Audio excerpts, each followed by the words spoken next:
अब जैसा कि बहन बोल रही हैं कि पाटलिपुत्रा यूनिवर्सिटी लिस्ट 7 में किसी का नाम नहीं, तो चलिए हम लोग चेक कर लेते हैं।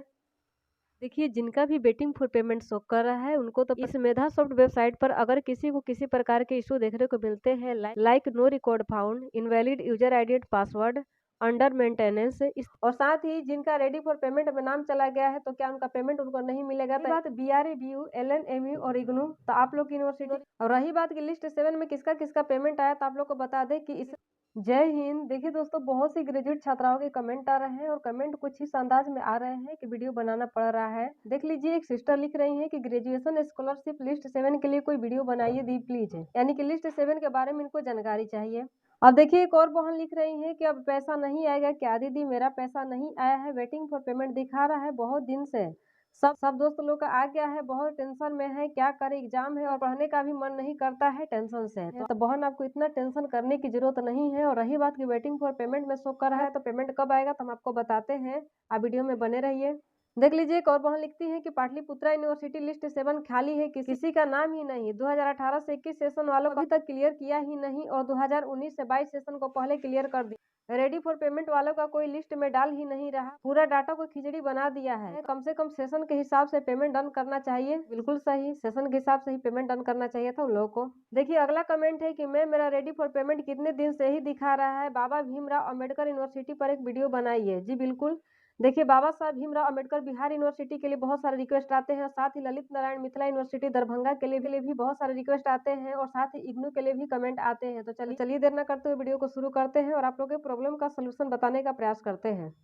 अब जैसा कि बहन बोल रही है कि पाटलिपुत्रा यूनिवर्सिटी लिस्ट 7 में किसी का नाम नहीं, तो चलिए हम लोग चेक कर लेते हैं। देख लीजिए, पाटलिपुत्रा यूनिवर्सिटी पटना पर क्लिक कर देते हैं और सिलेक्ट लिस्ट में लिस्ट 7 पर क्लिक करते हैं। तो देखिए, उन्होंने बिल्कुल सही कहा है कि लिस्ट 7 में नो रिकॉर्ड फाउंड, यानी कि किसी का भी नाम। और रही बात की लिस्ट 7 में किसका किसका पेमेंट आया, तो आप लोग को बता दें कि इससे रिलेटेड अभी तक कोई इन्फॉर्मेशन नहीं आया है कि लिस्ट 7 में किसी को पेमेंट मिला है।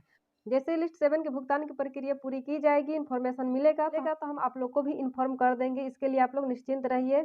और साथ ही जिनका रेडी फॉर पेमेंट में नाम चला गया है, तो क्या उनका पेमेंट उनको नहीं मिलेगा, तो ऐसी कोई बात नहीं है, पेमेंट मिलेगा ही। भविष्य में अगर लिस्ट आगे बढ़ेगा तो किसी न किसी लिस्ट में आप लोग का नाम जोड़ा जाएगा और भुगतान की प्रक्रिया पूरी की जाएगी। अगर लिस्ट बढ़ाने की जरूरत नहीं पड़ती है तो रेडी फॉर पेमेंट में रख कर ही आपके भुगतान की प्रक्रिया पूरी की जाएगी, लेकिन पेमेंट मिलेगा ही, कहीं जाएगा नहीं। जैसे कि आप लोग इतना दिन इंतजार किए हैं, थोड़ा दिन और इंतजार कर लीजिए।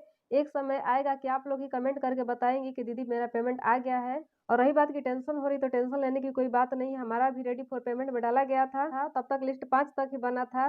लिस्ट 6-7 जैसे ही बढ़ा, लिस्ट 6 में नाम डाला गया और भुगतान की प्रक्रिया पूरी की गई, तो आप लोग का ही पेमेंट आप लोग को जरूर मिलेगा, आप लोग को परेशान होने की जरूरत नहीं है।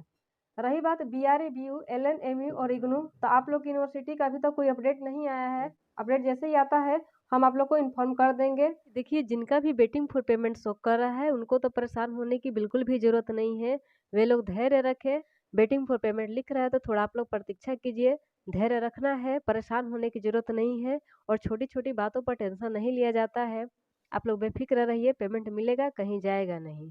इस मेधा सॉफ्ट वेबसाइट पर अगर किसी को किसी प्रकार के इशू देखने को मिलते हैं, like no record found, invalid user ID and password, under maintenance, इस तरह के अगर कोई इशू आप लोग को देखने को मिलते हैं तो उससे आप लोग परेशान ना हुआ कीजिए। इतनी छोटी छोटी बातों से परेशान नहीं हुआ जाता है, क्योंकि आप लोग खुद देखती होंगी कुछ देर बाद वो इशू अपने आप ठीक हो जाता है। इसलिए अगर भविष्य में आप लोगों को किसी नए प्रकार का इशू देखने को मिलता है तो आप लोग बिल्कुल ही परेशान ना होइएगा माय डियर ग्रेजुएट सिस्टर्स।